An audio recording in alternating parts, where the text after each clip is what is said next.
Hello అండి. ఎలా ఉన్నారు? బాగున్నారా ఫ్రెండ్స్? నేనైతే చాలా బాగున్నాను. మీరు ఎలా ఉన్నారనేది కింద కామెంట్ సెక్షన్‌లో కామెంట్ చేసేయండి. అలాగే ఈరోజు వీడియోలోకి వెళ్ళబోయే ముందు మన ఛానల్ ఎవరైనా ఫస్ట్ టైం చూస్తున్నారు ప్లీజ్ లైక్ చేయండి, అలాగే షేర్ చేయండి, సబ్స్క్రైబ్ చేయండి.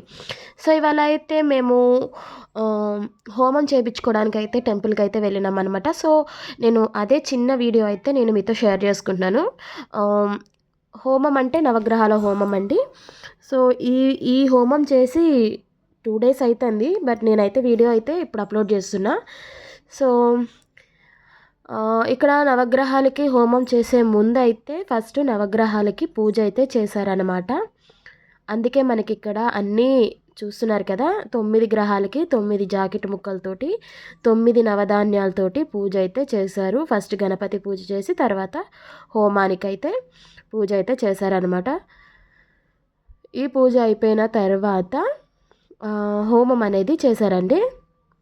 సో హోమానికి పూజకి గట్టా ఎంత అయింది అని చాలామంది కొంతమంది చేయించుకుందామని చూస్తారు కదా, వాళ్ళ కోసం అయితే ఈ వీడియో అయితే చేస్తున్నా. ఎవరైనా నవగ్రహాలకి పూజ చేయించుకుందాం అనుకునే వాళ్ళ కోసం అయితే వాళ్ళకి ఇది కంపల్సరీ యూజ్ అవుతుంది.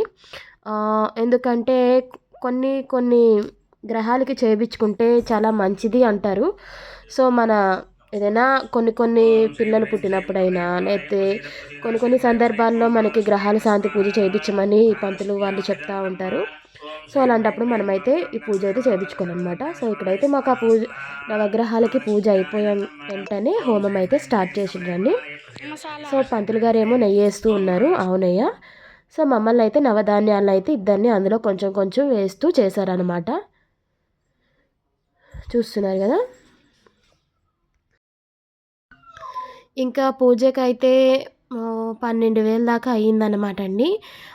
ఈ కట్టెలు అన్నీ కూడా మనమే తెచ్చుకోవాలి. పూజకు సంబంధించిన ప్రతి వస్తువు మనమే తీసుకొని వెళ్ళాలి. వాళ్ళు జస్ట్ పూజ చేస్తారంతే. సామాన్లకి అట్లకి ఇట్లకి అయితే ఒక 4,000 దాకా అయినాయి. మిగిలింది మనకి పంతులు గారికి దక్షిణ కింద ఇవ్వాలి కదా పూజ చేయించినందుకు, వాళ్ళకి ఇచ్చినామన్నమాట.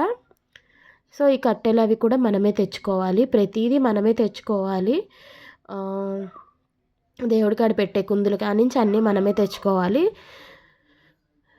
సో గ్రహాలకి పూజ అయితే చేసిన తర్వాత మనం ఇక్కడి నుంచి అయితే ఏమీ ఇంటికి పట్టుకెళ్ళొద్దండి. ప్రతిదీ ఇక్కడే వదిలేసుకొని వెళ్ళాలన్నమాట. ఇంకోటైతే పూజ చేయించుకునే ముందు బ్లాక్ కలర్ డ్రెస్ అయితే వేసుకొని వెళ్ళకండి, ఓకేనా. ప్యాంటు షర్ట్స్లో వెళ్ళకూడదు, శారీలో వెళ్ళాలి అమ్మాయిలు అయితే. అబ్బాయిలు అయితే లుంగీ టవల్ అయితే కట్టుకొని వెళ్ళాలన్నమాట. సో ఇలా అయితే మేము హోమం అయితే సక్సెస్ఫుల్గా చేయించుకున్నాం. సో దీన్ని నేను మీతో షేర్ చేసుకుందామని వీడియో అయితే సెండ్ చేస్తున్నా. మరీ లాంగ్ వీడియో పెట్టొద్దు కదా అని చెప్పి చిన్న వీడియోనే పెడుతున్నాను అనమాట. ప్లీజ్ లైక్ చేయండి, షేర్ చేయండి, సబ్స్క్రైబ్ చేయండి.